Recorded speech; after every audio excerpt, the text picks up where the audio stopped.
దానికి జరుగుతున్నటువంటి కుట్రలో భాగంగానే ఇవాళ నన్ను ఎలిమినేట్ చేయడం జరిగింది.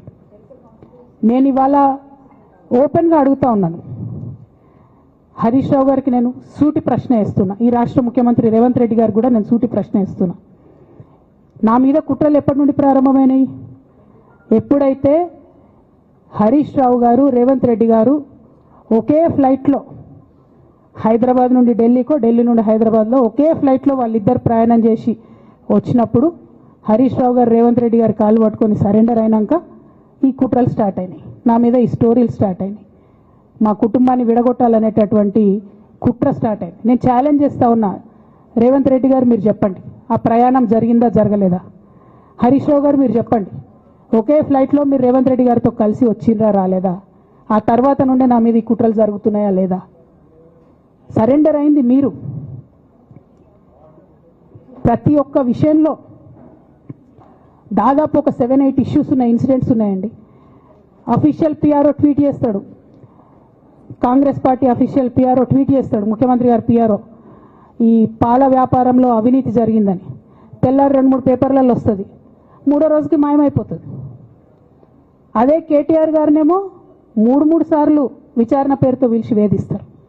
అంటే కేసీఆర్ కుటుంబం నికార్స్గా బరిగీసుకొని కాంగ్రెస్ పార్టీతో రేవంత్ రెడ్డి కొట్లాడుతున్నాం కాబట్టి మా మీదనేమో కుట్రలు జరుగుతాయి, మా మీదనేమో కేసులు పెడతారు. మీ మాత్రం 1 or 2 days హెడ్లైన్స్ వస్తే తర్వాత న్యూస్ గాయబవుతుంది.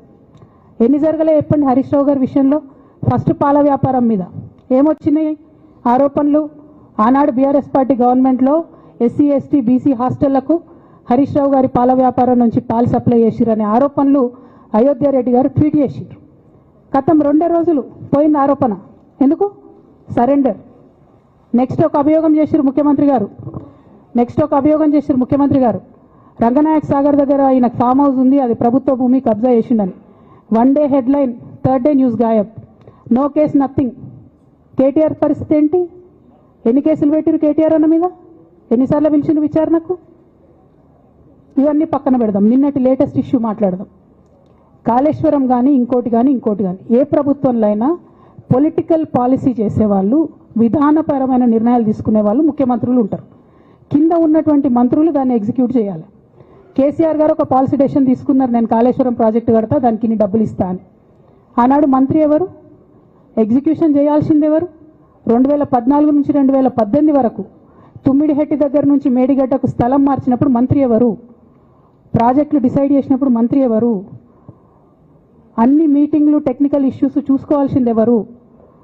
ఇవన్నీ రేవంత్ రెడ్డి గారు మాట్లాడారు. నేను మొత్తం అసెంబ్లీ స్పీచ్ చూడరు మీరు, వీళ్ళ మ్యాచ్ ఫిక్సింగ్ అనేది మీకు తెలిసిపోతుంది.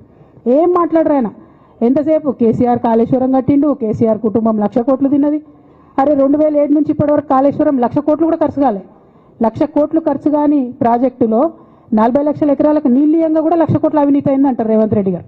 దాన్ని మళ్ళీ ఓన్లీ కేసీఆర్ గారి గురించి చెప్తారు, హరీష్ రావు గారి గురించి మాట్లాడరు. ఎందుకంటే ఇంటర్నల్ అండర్స్టాండింగ్ ఉంది వీళ్ళిద్దరికి. నేను రామన్నను ఒకటే రిక్వెస్ట్ చేస్తున్నా, అన్న ఇవాళ మీతో బాగున్నట్టు వాళ్ళు నటించవచ్చు, హరీష్ అన్న కావచ్చు, సంతన్న కావచ్చు, కానీ వాళ్ళు మన మంచి కోరుకునే వాళ్ళు కాదు, వాళ్ళు తెలంగాణ ప్రజల మంచి కోరుకునే వాళ్ళు కాదు, వాళ్ళు కేసీఆర్ గారి మంచి కోరుకునే వాళ్ళు కాదు. వాళ్ళను మీరు దూరం పెట్టి రాజకీయంగా తెలంగాణ రాష్ట్ర సమితిలో ఇప్పుడు బీఆర్ఎస్లో పనిచేస్తున్నటువంటి హార్డ్ కోర్ కార్యకర్తలను దగ్గరికి తీసుకొని, ప్రజా ఉద్యమాలు తీసుకొని ప్రజల దగ్గరికి పోతేనే మన పార్టీ బతుకుంటుంది, నాన్న పేరు బాగుంటుంది. ఇవాళ నాన్నకు సిబిఐ అనేటటువంటిది వచ్చిందంటే అది కేవలం హరీష్ రావు గారు, సంతోష్ రావు గారి అవినీతి వల్లనే వచ్చిందని మళ్ళొకసారి నేను గంటాపదంగా చెప్తున్నాను. ఇంకా గమ్మత్ ఏంటంటే ఇదే హరీష్ రావు గారు వాళ్ళ ఫాలోవర్స్ అంతా నిన్నటి నుంచి చెప్తున్నారు, హరీష్ అన్న చాలా కష్టపడ్డాడు, డే 1 నుంచి ఉన్నాడు అని. డే 1 నుంచి లేడండి, చాలామంది రిపోర్టర్లకు తెలుసు, సీనియర్ రిపోర్టర్లకు. డే 1 నుంచి లేరు. పెద్దసారు టీడీపీ నుంచి బయటకు వస్తుంటే, మామయ్య మనకెందుకు, డిప్యూటీ సీఎం మనం ఎందుకు రాజీనామా చేయాలి, ఈ ఉద్యమం ఏమవుతుందో, ఈ పార్టీ ఏమవుతుందో మనకు రిస్క్ ఎందుకని ఆనాడు ఈనాడు పేపర్లో వచ్చింది. 1,50,00,000 రూపాయలు తీసుకొని వ్యాపారం చేసుకుందామని హరీష్ రావు గారు ఎక్కడికో పోయిందని కూడా వచ్చింది. కటింగ్ కోసం దొరికినప్పుడు ఎప్పుడో ట్వీట్ చేస్తుంది అని. నేను బీఆర్ఎస్ పార్టీ ఆనాడు టీఆర్ఎస్ పార్టీ పెట్టినాక 9-10 నెలల తర్వాత వచ్చింది హరీష్ రావు గారు. డే 1 నుంచి లేరు. నమ్మకం లేకుండా ఆయన పార్టీ నిలబడుతుందో ఉంటుందో పోతుందో అని. ఓకే అయిపోయింది. రాగానే సారు పెద్ద హృదయం కాబట్టి క్షమించిరు, దగ్గర తీసుకున్నారు, ఎమ్మెల్యే కాకముందే మంత్రి ఇచ్చిర్రు, అన్ని రకాలుగా ఆదరించిరు, అన్నీ చేసిండ్రు. ఎప్పుడైతే పార్టీకి ఒక్క క్షణం చెడ్డ పేరు వచ్చిందో ఎక్కడ పోయిండండి ఈయన? చక్కగా పోయి వైఎస్ రాజశేఖర రెడ్డిని కలవలే? మీ అందరికి గుర్తులేదు ఆ ఫోటో? సీనియర్ నాయకులందరికీ బాగా మాట్లాడతారు, అన్ని దగ్గర ఉన్నా, నేనే ఉన్నా, నేను ఎక్కడ లేను. నిన్న పాపం చాలా మంది ఈ కొత్త కొత్త సోషల్ మీడియా పిల్లలు ఉన్నట్టు వాళ్ళకి హిస్టరీ తెలియదు అనుకుంటా, అందుకే చెప్తున్నా ఇవాళ.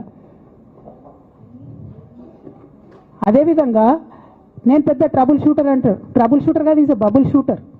ఆయన ఏంటంటే ట్రబుల్ ఆయన్నే క్రియేట్ చేస్తాడు, చేసి నేనే సాల్వ్ చేసినట్టు నటిస్తాడు. నేను లేటెస్ట్ ఎగ్జాంపుల్ చెప్తా పట్టురు. నేను మొన్న దాసోజు శ్రవణ్ అన్న ఎలక్షన్ ఎమ్మెల్సీ ఎన్నికలలో బీఆర్ఎస్ పార్టీ డిసైడెడ్ ఒకటే క్యాండిడేట్ని పెడదామని. కానీ హరీష్ రావు గారు ఇంటర్నల్గా బీజేపీ వాళ్ళతో మాట్లాడుకొని ఏం చెప్తారంటే, మీ దగ్గర నుంచి ఒక క్యాండిడేట్ని ఇవ్వండి, నేను మామయ్యని కన్విన్స్ చేసి రెండో క్యాండిడేట్కి పెట్టిస్తా,